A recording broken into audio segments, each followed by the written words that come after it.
In August 2025, President Donald Trump, newly returned to the White House after a dramatic election, launched sweeping tariffs on imports from over 90 countries. The announcement sent shockwaves through global markets as the world braced for a new era of economic confrontation.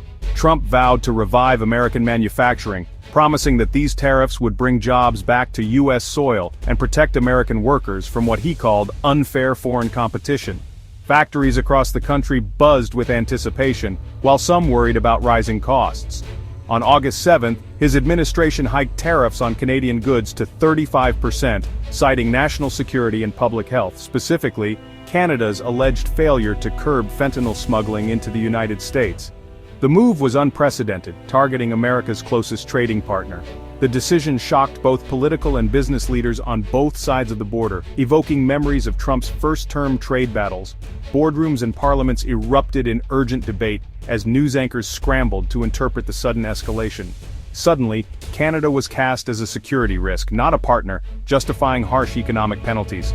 The diplomatic relationship, once defined by cooperation, now seemed strained and uncertain. The announcement left Canadian industries and American importers scrambling to assess the fallout. Lumber mills, auto parts suppliers, and retailers on both sides of the border faced immediate uncertainty, unsure how to adapt to the new reality. Yet the real-world impact was more complicated than the headline suggested. Economists warned that the ripple effects could take months to fully materialize, with supply chains and consumer prices hanging in the balance. While the 35% tariff figure dominated news cycles, existing trade laws and long-term contracts meant the effects were less direct and more gradual than many expected.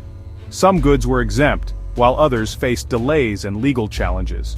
Trump's actions set the stage for a tense new chapter in U.S.-Canada relations, with diplomats scrambling to negotiate and businesses lobbying for relief. The true economic burden, however, was only beginning to emerge as both sides braced for prolonged uncertainty. The tariff thunderclap had sounded, but the storm's path was far from clear. As the world watched, the future of North American trade and the livelihoods of millions hung in the balance. Despite the dramatic 35% tariff, most Canadian exports are shielded by the USMCA, the very trade deal Trump once championed. This agreement, which replaced NAFTA in 2020, was designed to modernize trade rules and strengthen economic ties between the US, Canada, and Mexico. It's a pact that both countries rely on heavily, and it's the main reason why the majority of Canadian goods continue to flow south with little disruption, even in the face of political tensions. Thanks to the USMCA, about 90% of Canadian goods enter the US tariff-free, keeping business flowing for most exporters. Every day, thousands of trucks and trains cross the border, carrying everything from auto parts to fresh produce, all benefiting from these preferential terms. This seamless movement is vital for both economies, supporting millions of jobs on each side. The sweeping tariff in reality affects only a narrow slice of trade. Most Canadian products, from lumber to electronics, are untouched, allowing the vast majority of cross-border commerce to continue as usual. In June 2025, the average tariff paid on Canadian imports was just 2.4%, far below the headline number. This low average reflects how effective the USMCA is at insulating most industries from the brunt of new trade barriers. The USMCA's rules of origin ensure that only products truly made in North America get this protection. Goods must meet strict content requirements, proving they're not just assembled in Canada, but genuinely produced with North American materials and labor. While most Canadian exporters qualify, some niche industries with complex supply chains are exposed. If a product contains too many parts from outside North America, it can lose its tariff-free status, making it vulnerable to the new duties. So the trade war is more political theater than economic catastrophe for most. Politicians on both sides use tough talk to rally supporters, but the underlying economic relationship remains robust and deeply interconnected. The USMCA is doing its job, containing the damage and preserving a partnership worth billions daily. For most businesses, the agreement is a lifeline, allowing them to plan, invest, and grow with confidence despite the headlines. Still, cracks are appearing where certain industries fall outside the agreement's shield. Sectors like specialty chemicals or textiles, which rely on global supply chains, are feeling the pinch as tariffs bite into profits and force tough decisions. For them, the tariffs are real and painful. Small businesses and workers in these affected sectors face uncertainty, layoffs, and shrinking margins. highlighting the limits of even the best trade deals. The story is one of resilience, but also of new vulnerabilities. As the trade landscape shifts, Canada's exporters must adapt, finding new ways to compete and survive in an unpredictable world. When President Trump announced sweeping tariffs, the message was clear. These measures would force other countries to pay up, supposedly leveling the playing field for American workers and businesses. The rhetoric was tough, promising to bring jobs back and punish foreign competitors for unfair trade practices. But the reality on the ground has been very different. Instead of foreign governments or companies paying these tariffs, it's American businesses, large and small, that are left to shoulder the burden. For many, the costs have been immediate and unavoidable. Importers are required to pay the tariffs as soon as goods arrive at U.S. ports. This leaves them with a difficult decision: either absorb the extra expense, which can eat into already thin profit margins, or pass those costs along to consumers in the form of higher prices. Major retailers like Walmart and Best Buy have already responded by raising prices on a wide range of products from electronics to everyday essentials. These increases are felt by millions of Americans every time they shop.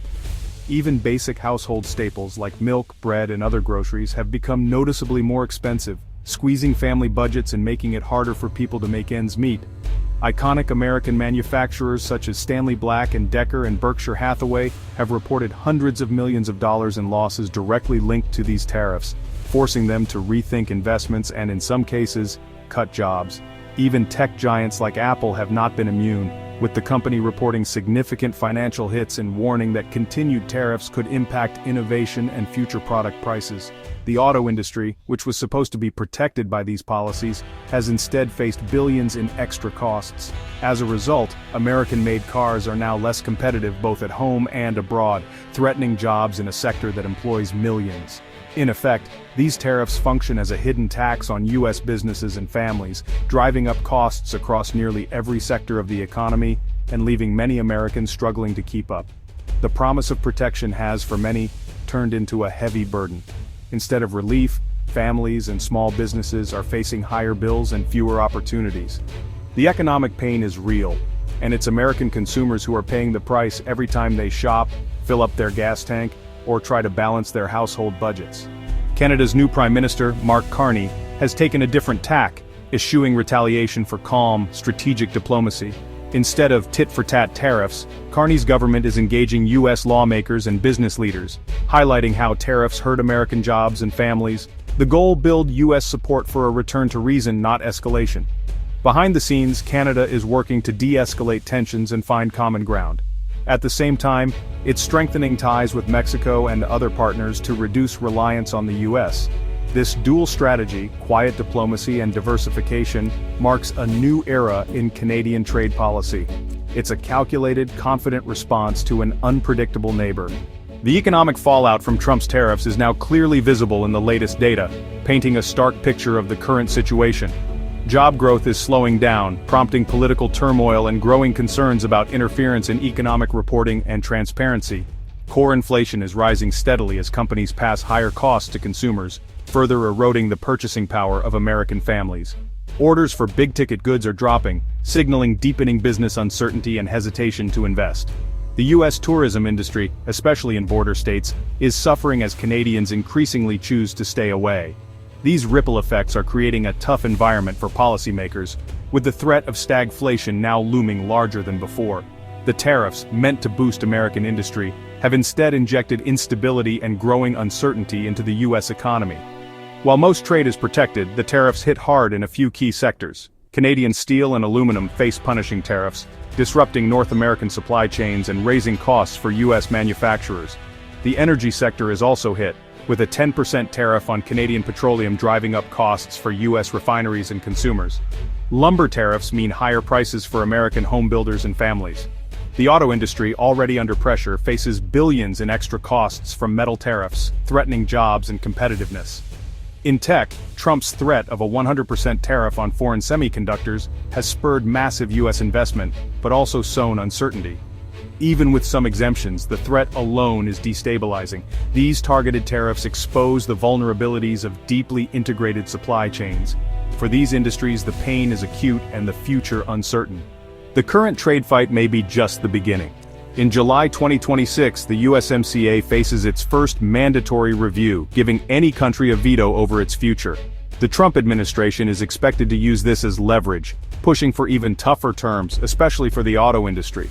Canada must balance defending its interests with avoiding open confrontation. The outcome will shape North American trade for decades, affecting everything from car parts to groceries. The real lesson: U.S. consumers and businesses are bearing the brunt of protectionism. Canada, shielded by the USMCA and a calm strategy, has weathered the worst, for now, but the road ahead is fraught with uncertainty, and the wounds of this trade war may take years to heal.